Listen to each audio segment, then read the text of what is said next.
Hello students, how are you? I am doctor Alka Pathak. बच्चों, आज मैं डीएड सेकेंड ईयर का एक कंटेंट लेकर आपके समक्ष प्रस्तुत हो रही हूँ। इन्वायरमेंटल एजुकेशन सब्जेक्ट का ये टॉपिक है, सहकारी अधिगम।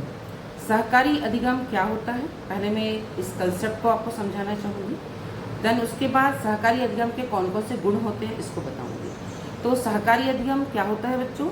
सहकारी अधिगम एक शैक्षिक विधि है जिसमें छात्र समूह में मिलकर एक साझा लक्ष्य की ओर काम करते हैं। साझा मतलब साथ में, एक साथ। यह एक विधि न केवल शैक्षिक प्रदर्शन को बेहतर बनाती है, बल्कि ये हमारा मानसिक, नैतिक और सामाजिक विकास भी करती है, उसमें भी सहायक होती है। तो ये होता है सहकारी अधिगम। तो सहकारी अधिगम के जो गुण हैं उसको मैं बताना चाहूँगी आपको कि सहकारी अधिगम जो होता है उसके 3 लाभ होते हैं। जो पहला लाभ है वह है शैक्षिक लाभ। शैक्षिक लाभ से समझ रहे हैं कि जब हम एक साथ एकजुट होकर एक लक्ष्य की ओर बढ़ते हैं सब साथ में, तो उस मंजिल को पाना सरल हो जाता है। तो शैक्षिक लाभ उसमें कौन कौन से हो सकते हैं? तो बेहतर समझ और अवधारणा। तो जब हम एक लक्ष्य को प्राप्त करने के लिए एक साथ चलते हैं तो हमारी अंडरस्टैंडिंग लेवल बहुत बेटर होता है और हमारे कंसेप्ट क्लियर हो जाते हैं। हम उसको पाने में हमें बहुत सरल महसूस होता है। फिर दूसरा है सूचना की बेहतर स्मृति। जो सूचना से समझ रहे हो कि हमें कोई सूचना जो होती है, जो प्राप्त होती है, वो हमारी मेमोरी में लॉन्ग टर्म तक सेव हो जाती है, वो बहुत दिनों तक रहती है। फिर है समस्या समाधान। ये जो सहकारी अधिगम है, इसमें जो शैक्षिक लाभ होता है, जब हम एक साथ कार्य करते हैं तो जब बहुत सारे लोग होते हैं तो आपने देखा होगा कि कोई भी प्रॉब्लम आती है तो फटाफट उसको सबके माइंड से कि ऐसा करके उसको फटाफट हम सॉल्व कर लेते हैं। तो हमारी समस्या समाधान में ये बहुत लाभदायक है।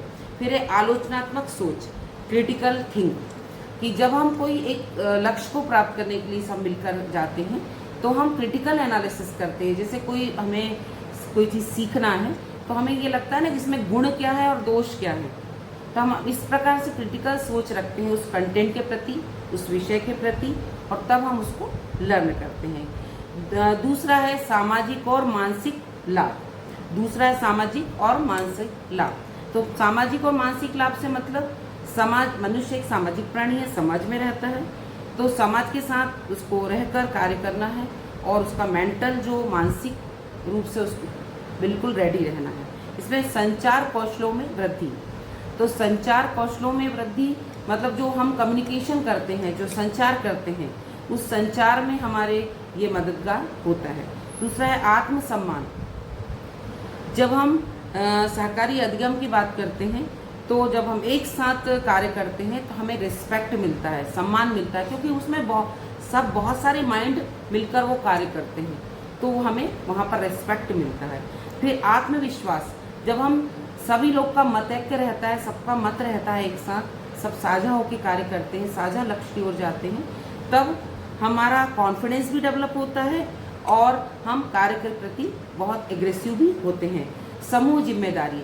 अब जैसे हम समूह में मिलकर कार्य करते हैं बच्चों, तब उसमें क्या रहता है, जब समूह में कार्य करते हैं तो हर व्यक्ति की एक जिम्मेदारी होती है कि इस लक्ष्य को पाना है, इस कार्य को करना है, ये समस्या आई तो इसको हमको सुलझाना है, तो ये चीज़ें सबके अंदर रहती है। फिर नेक्स्ट उसमें उसी पॉइंट में उत्तरदायित्व।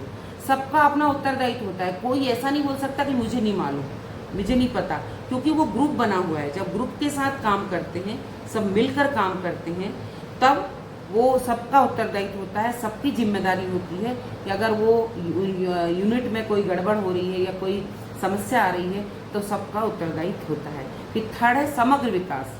सहकारी अधिगम का एक गुण ये भी है कि इसमें समग्र विकास होता है। समग्र विकास क्यों होता है? क्योंकि सभी मिलकर ये वर्क करते हैं। तो इसमें जब सभी मिलकर वर्क करते हैं तो इसमें समग्र विकास में क्या होता है, प्रेरणा।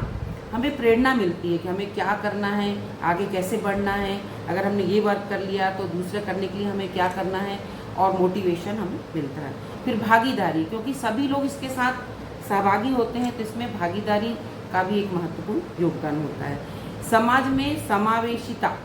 अब चूंकि इसमें एक व्यक्ति नहीं होता, सभी व्यक्ति होते हैं, सभी प्रकार के मतलब सभी समाज के लोग सभी प्रकार के व्यक्ति होते हैं, तो इसमें समावेशिता जो होती है, समाज में समावेशिता को बढ़ावा मिलता है।